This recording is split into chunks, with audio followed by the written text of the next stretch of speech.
A message from Tony Medina on Texas death row. Isolated warning. A friend recently suggested to me that my flair for writing must have come back, and I laughed.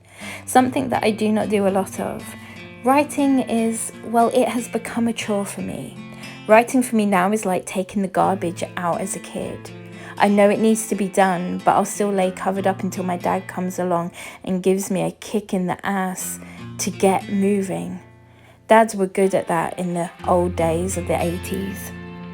A couple of years after I came to death row in 1996, I was spending a lot of time talking to a guy who I would soon come to call a brother, Dominic Green. He was also good at saying, "Get moving," something I might get into at another time. One thing Dominic was always pushing me to do was write more. Then he would take what I wrote, chop it into pieces with his red pen, and tell me to do it over. I really hated that red pen. But over time, he made me a better writer than I ever would have been. He helped me be able to get my thoughts onto paper without sounding clumsy and oafish. He did not have to spend his time helping me grow and develop my writing. He did it because he wanted to.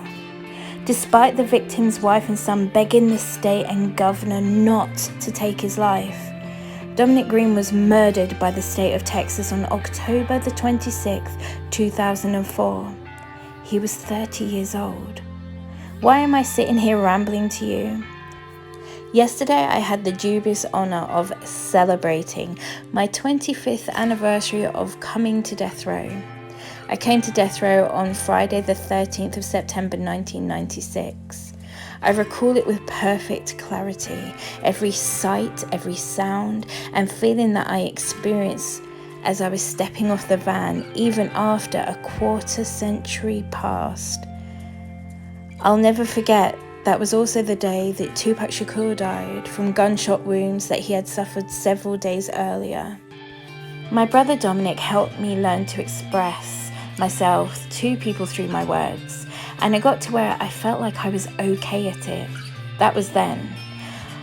I've now spent the last 21 years in constant solitary confinement, and I don't know how to express what this does to a person's mind.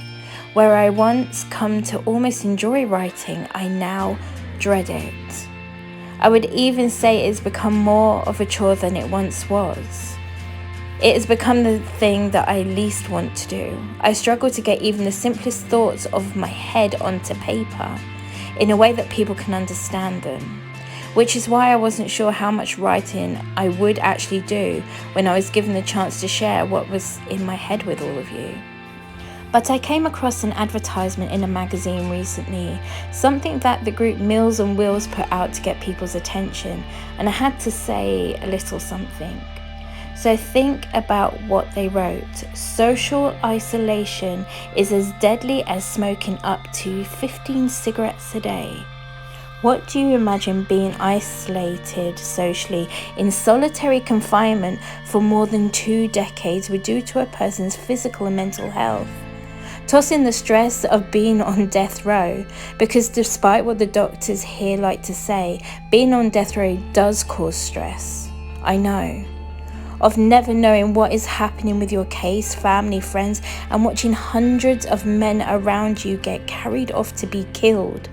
Dozens of them friends you have grown close to, very close to over the years. Along with all the other unseeable things that can hit a person, put all of that together on a person's plate, and what do you think you will get? How many people do you think can survive all of that 100% intact? Just thought I'd give you something to think about. Tony Medina. www.BringTonyHome.com